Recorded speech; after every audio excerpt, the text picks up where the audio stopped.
Bom dia, meus amados irmãos em Jesus. Uma excelente quarta-feira para todos nós.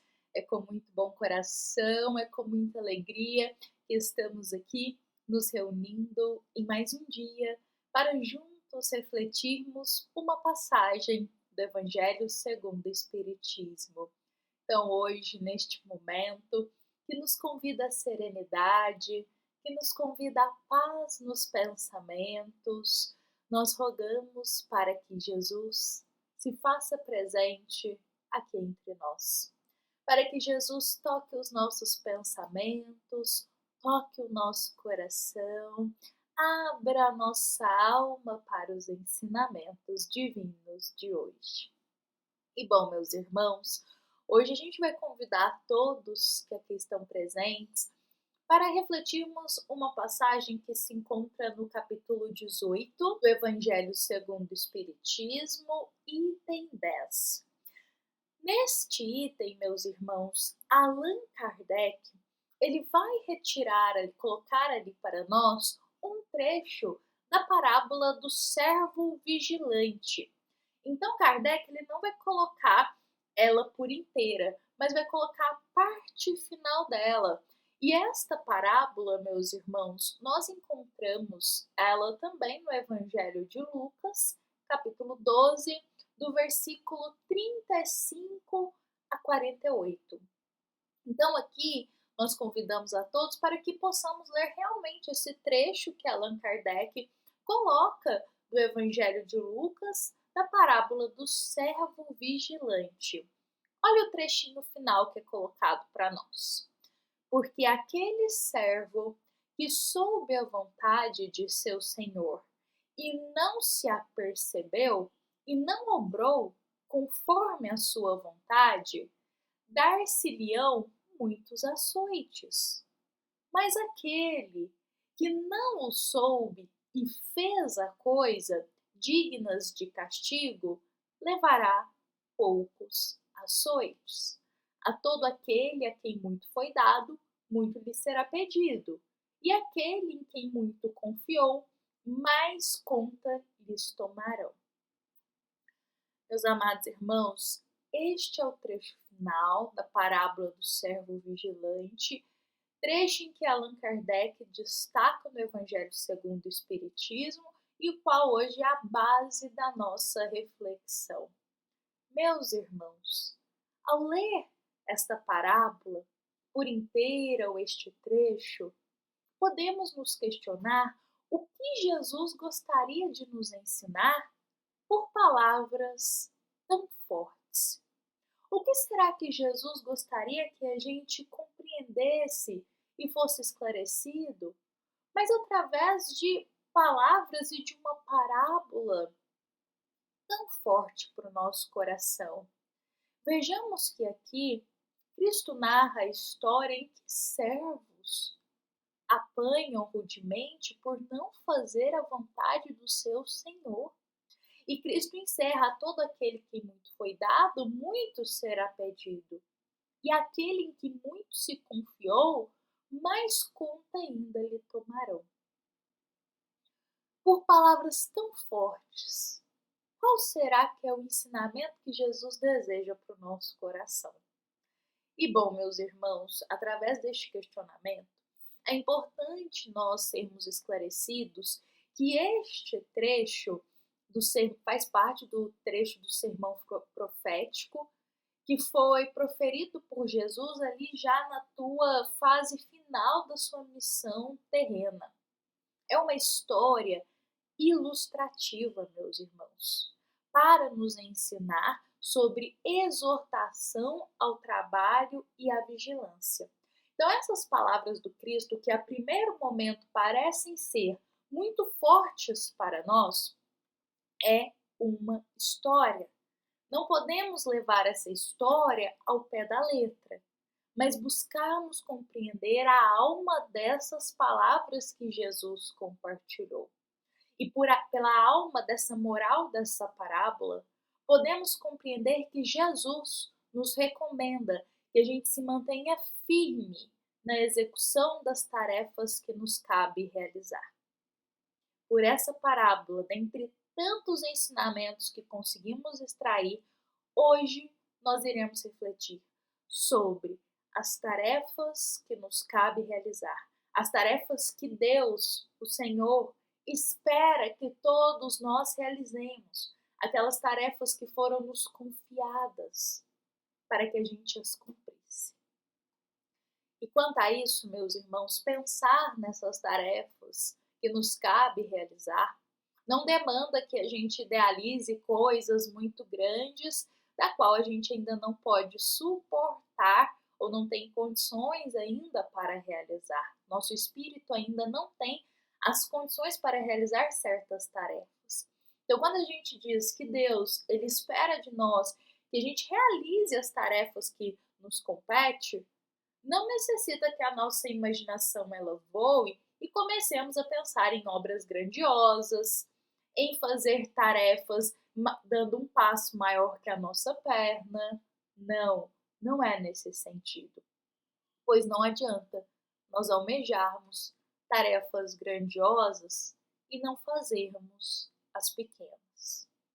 Por isso, meus irmãos, esta parábola também nos convida a executarmos muito bem aquelas tarefas pequeninas que já são depositadas para nós. Valorizarmos todas as tarefas que foram nos concedidas. Muitas vezes, meus irmãos, nós almejamos deveres, compromissos, tarefas que aos olhos do homem é grandiosa. Às vezes a gente almeja isso, mas nos esquecemos de nos dedicar às tarefas pequeninas de todos os dias. Então, do que vale nós almejarmos essas tarefas grandiosas se nós não estamos nem sequer executando aquelas pequeninas que foram conferidas a nós? Então, nossa imaginação não precisa voar muito longe para pensar no que Deus aguarda de nós na execução dos nossos deveres. Pensemos aqui em algo um dever que todos nós compartilhamos e que Deus aguarde que a gente faça esse dever, porque Ele confiou isso a nós. É a tarefa do autoaprimoramento. Essa tarefa do autoaprimoramento é um dever que Deus aguarda de nós. Afinal, como nós vamos conseguir ajudar o próximo se nós não nos ajudamos? Como que nós conseguiremos amparar alguém com amor se a gente não cultiva esse amor em nosso coração? Com isso, comecemos pela obra da nossa vida, tarefa que deve ser executada diariamente por todos nós, a tarefa do nosso melhoramento moral. Pensemos o que nós precisamos ir aperfeiçoando dentro de nós. Será que precisamos aperfeiçoar a paciência, deixar de lado o egoísmo, deixar de lado o orgulho? O que precisamos aperfeiçoar em nós? Jesus nos diz: ninguém pode dar ao outro aquele que não possui em seu coração.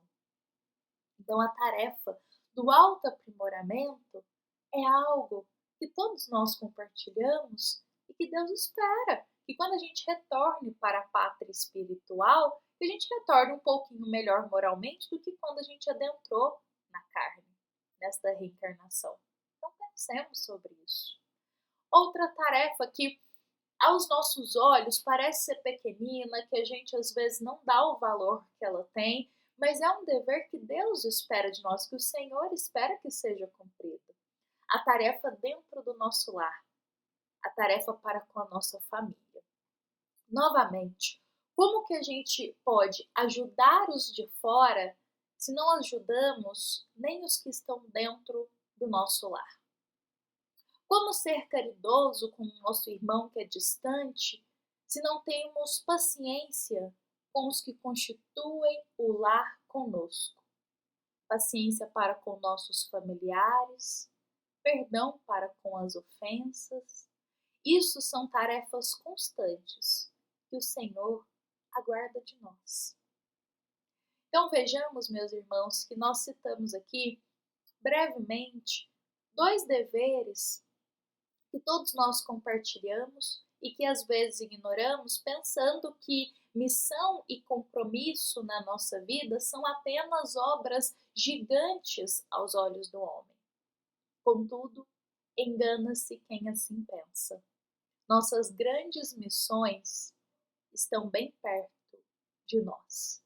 É o parente que a gente precisa perdoar, é o filho que precisamos educar moralmente, é o nosso coração que precisa se reformar.